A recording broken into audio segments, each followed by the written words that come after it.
everyone. Today we start with the vegetative propagation in plants. Now in the vegetative propagation, the new plants are formed from the vegetative parts of a plant. Vegetative parts are the parts of a plant like the root, the stem, the buds on the leaf. But they are not involving the flower, as flower is responsible for sexual reproduction. So any plant which is formed with the parts involved of the root, either the stem or the leaf buds, is called under vegetative propagation. And the plants are totally identical to the parent plant, as they are the exact copies of the parent plant, so they are also called as clones. This is taking place in banana, garlic, mint, grapes, rose, potato, sugarcane. So these are the more common plants which are used. Now the methods which are used for vegetative propagation are based on two categories: natural methods and artificial methods. Natural methods are the ones which are taking place in nature. They are very common and they occur during the favorable conditions only, that is in the rainy season. And the artificial ones are which are taking place in unfavorable conditions, and this is done by man itself. So very first we talk about is the natural conditions.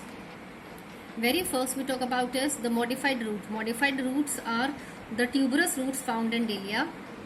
Now the modified roots are found in the dahlia, the sweet potato, as asparagus. As they become swollen, the roots, these are the roots which are swollen due to storage of food in them, and they remain underground only. And the new plants are formed from these roots only from in the next session. Next we come to modified stem. Now the modified stem can be underground modified stem, and it can be subaerial stems which are modified for vegetative propagation. Very first we come to underground modified stem. Very first is the tuber. Very first we talk about is the potato tuber. Now in this tuber, it is swollen due to storage of food in it, but it is having certain depressions. These depressions are called as bulbs, and they have eyes in them and they have nodes. So the eyes have nodes which are having the points which can give rise to new plant. And over here from the node, the new aerial shoot is growing. So this new plant is formed from the food stored in the buds. So these are the specialized parts in the potato tuber. Next we come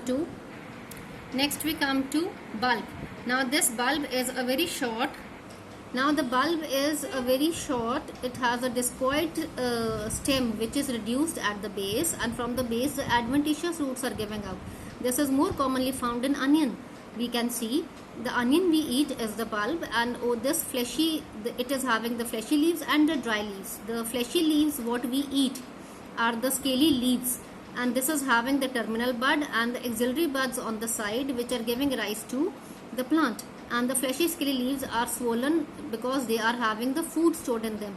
So the new plant arises from the terminal bud or the axillary buds which are present.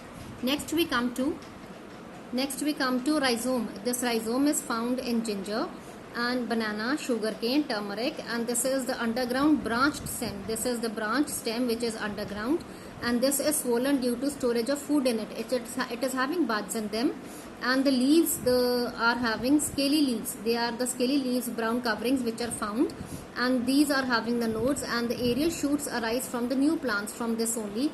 This is very common at what we use in our homes of the ginger. Yes. Next we come to corm. Corm is the swollen, flattened, rounded bulb which is storing food. Each corm is growing into a new plant, and that develops, and over here a number of corms develop. That is very common, found in Gladiolus. Next is the propagation by the subaerial stems. Now these are the parts of plant which are above the soil, but they are present towards the base, that is towards the soil. They are growing towards along with the soil, so they are subaerial. So the root and the shoots are arising from the nodes which are touching the ground, and they form the new plant. So when this is the part which is the part of the plant, that is the stem is growing forming against the soil, and that is called as the stolon. This is the internode, and from the node region the new plant is arising, and it is giving out roots so that it can fix the plant in the soil. This is found in grasses. It is found in strawberry also, and in oxalis, chrysanthemum, and as it is very common in mint also. So the many of the plants are grown by this method, in which the stem is pushing around the soil and it is giving out plants. That is the new plants, the root and the stem from the node region when it is touching the soil part. Last of all we talk about is the adventitious buds which are found on the leaf region. Now these are the fleshy leaves of Bryophyllum plant, which is having adventitious buds on the notch of the plant. This notch is present along the margins of the leaf, and when such a leaf falls on the soil from the notch of the plant, the new stem arises, the new plant arises, and these are the adventitious buds which are formed, and the new plants are formed, and it is giving out adventitious roots from the soil. And this adventitious roots are fixing the plant in the soil, and this leaf is giving rise to number of plants. From a single leaf we can have number of plants. Thank you so much.